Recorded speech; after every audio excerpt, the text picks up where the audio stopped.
Já sentiu como se algo te observasse quando tudo fica quieto demais?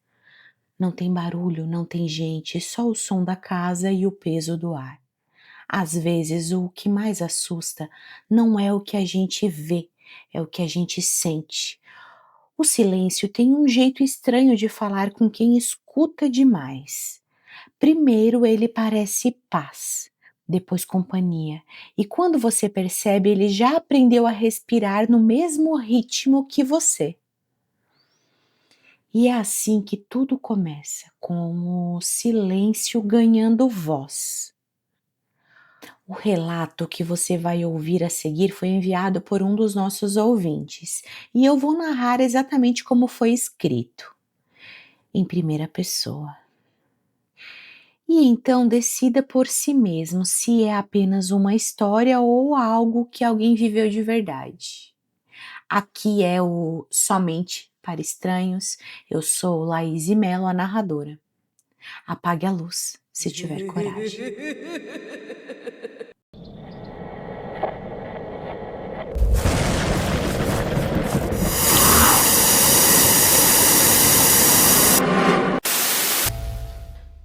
Fazem alguns anos desde que deixei tudo para trás. Alguns anos desde que decidi mudar de vida e seguir um novo caminho. Dizem que o recomeço é um tipo de renascimento, mas ninguém fala sobre o que acontece quando algo vem junto. Às vezes penso que o que veio comigo não era da casa, era uma promessa feita há muito tempo. Dizem que algumas almas se ligam por palavras ditas no momento errado e que certos pactos não precisam de sangue, apenas de fé. Dizem também que esta casa já foi de uma mulher que acreditou em tudo o que lhe prometeram. A ela deram um teto, a ideia de um lar e uma promessa de vida nova. Ela não foi obrigada a nada, apenas mostraram este caminho para ela e ela seguiu acreditando que era o certo, sem saber que cada passo a trazia mais para perto do silêncio. Às vezes acho que ele nunca deixou ir, que ainda está aqui, repetindo o mesmo pacto, mudando apenas o nome de quem assina, e talvez desta vez tenha sido o meu. A casa é velha, mas não é isso que me assusta. O que me assusta é o som que ela faz quando todos dormem. O chão range, o ar muda e às vezes sinto que o silêncio respira. Ele está em todos os cômodos, se move devagar como uma sombra que observa. Às vezes penso que é paz, mas não é. É outra coisa. Algo que aprendeu a imitar o sossego para poder se aproximar, para poder viver, sugar, ferir. Quanto mais dor eu sinto, mais em paz ele fica. É como se o meu sofrimento fosse alimento e o silêncio uma criatura paciente que se nutre de tudo o que ainda pulsa dentro de mim. Ele gosta da quietude, do som contido do ar, da respiração presa antes do choro. E quanto mais eu falo, mais forte ele se torna. São gritos abafados, passos lentos, respirações contidas, mas há algo a mais no som. A felicidade doentia em me machucar, em me usar, em me ferir, como se a dor fosse um jogo e eu a peça principal. Às vezes soa como alguém tentando sair, outras vezes como alguém tentando entrar. E é nesse intervalo entre a saída e a entrada que o ar fica mais pesado. A casa observa, as paredes escutam e o silêncio se move, faminto, paciente, quase humano. Foi então que começaram as vozes. Elas não vêm de fora, elas nascem no meio do barulho, se infiltram entre os estalos da madeira e o som da minha respiração. Falam baixo no começo, como se tivessem medo de serem ouvidas.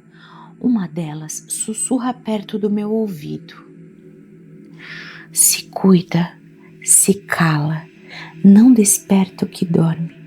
A outra responde num tom cortante: fala, pergunta, abre as portas, deixa entrar.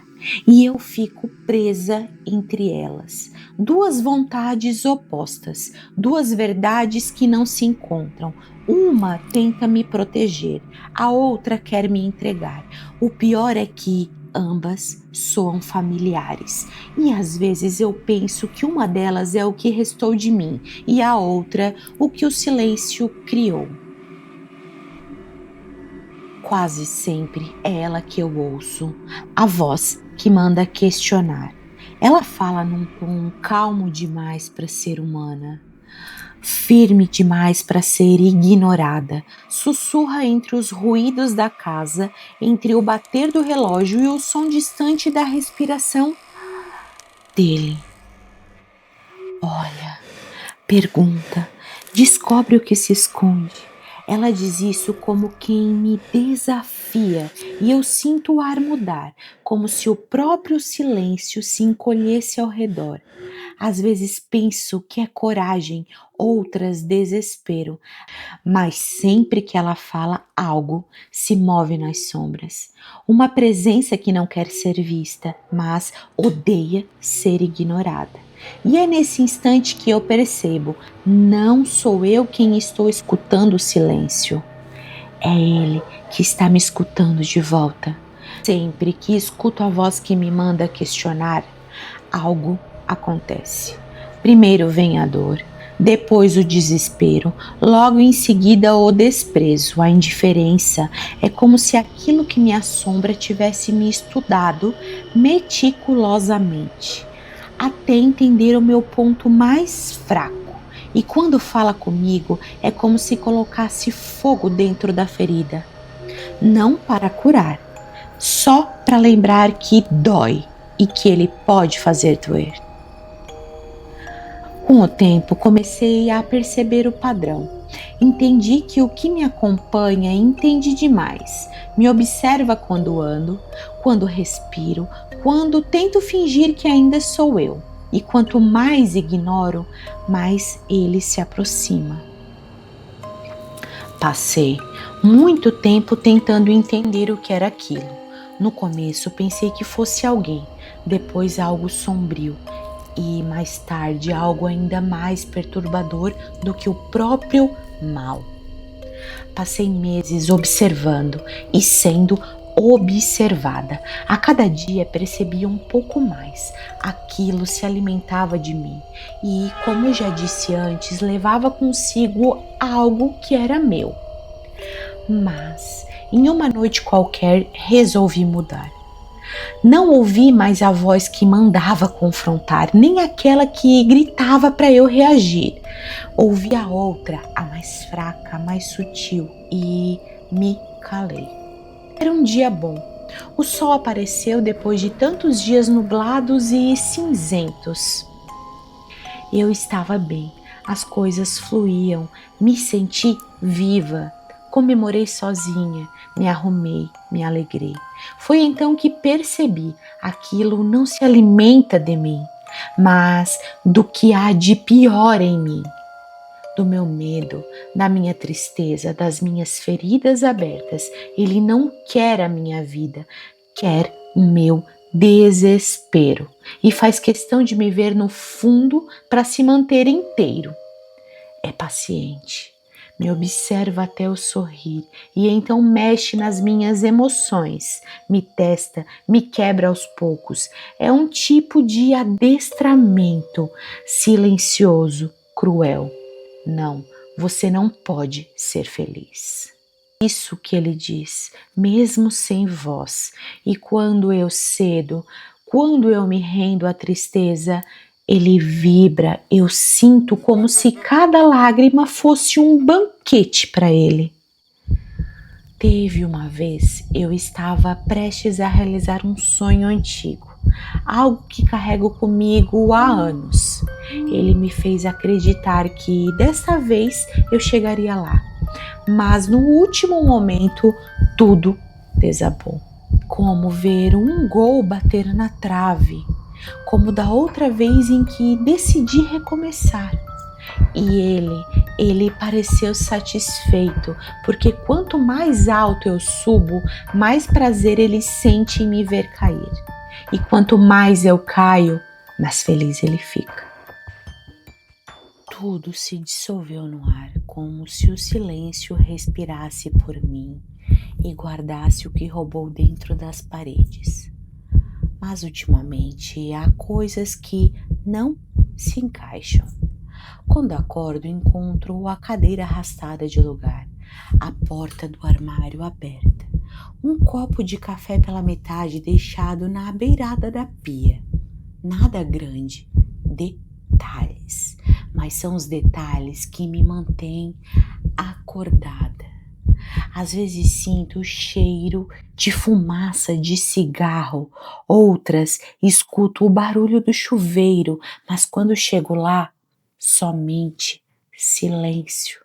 E quando o silêncio percebe que eu estou triste ou assustada, eu sinto que ele fica feliz, como se a minha reação fosse o que o mantém vivo.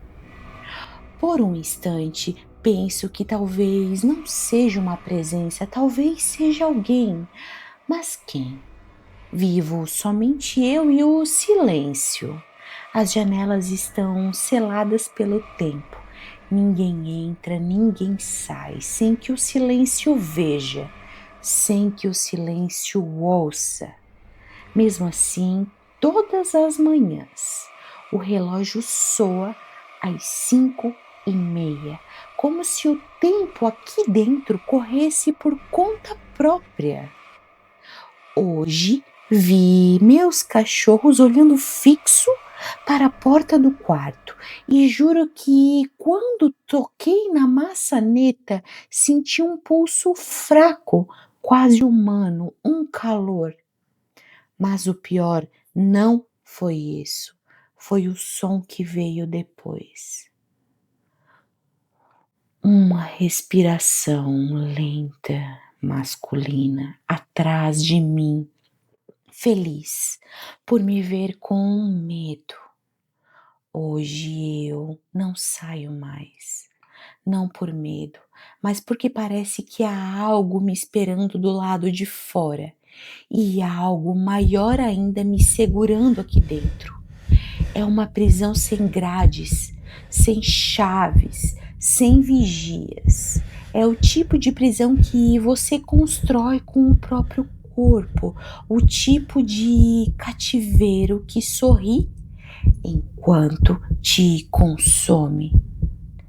Às vezes penso que o que vive aqui não mora só na casa, já está morando em mim. Respira comigo e aprendeu a usar a minha voz. Quando o silêncio quer falar, ela fala por mim, ela sente por mim. Quando a noite vem, tudo se repete. O ar pesa, as sombras se movem, a voz volta e o ciclo recomeça. Dor, desespero, desprezo, indiferença. Mas agora eu sei, se o que vive aqui se alimenta de mim, então, em algum lugar dentro dele, existe alguma chama, alguma vontade de viver. Viver no mundo real, viver em mim, viver aqui fora. Talvez eu faça parte de tudo isso, eu não sei. Às vezes penso que o erro tenha sido tentar ficar, porque ninguém pertence a nada. Somos apenas visitantes deste mundo. E quem visita uma hora está partindo. E toda vez que eu penso em sair, sinto um arrepio subindo pela nuca e uma voz suave dizendo: "Para onde vai? Ainda não terminamos." Mas uma vez o silêncio venceu. Chegamos ao fim, meus queridos estranhos, ao fim dessa história. Mas o silêncio, ele nunca termina. Desde aquela noite, ela diz que ainda sente o ar pesar sempre que o relógio marca 5:30 e quando a noite cai. Às vezes ouve passos, outras apenas a respiração dele, lenta, paciente, quase humana. E quando tudo parece calmo, uma voz sussurra perto do seu ouvido: "Para onde vai? Ainda não terminamos." Ninguém sabe se o que vive na casa, vive no silêncio da casa ou vive nela. É real ou apenas o reflexo de algo que ficou? Ninguém nunca explicou. Talvez um eco, talvez um pacto ou talvez o preço de tentar um recomeço? Eu não sei. Eu, sinceramente, não sei nem o que pensar. Decidam vocês. O que vocês acham que é esse silêncio? Me contem aqui nos comentários. Espera. Vocês estão ouvindo isso também? Ouvem? É como se as vozes ainda estivessem tentando falar. E lembre-se, toda semana eu volto com uma nova história, para vocês não dormirem tranquilos. Aqui é somente para estranhos. E essa noite, apague a luz se tiver coragem. Até mais.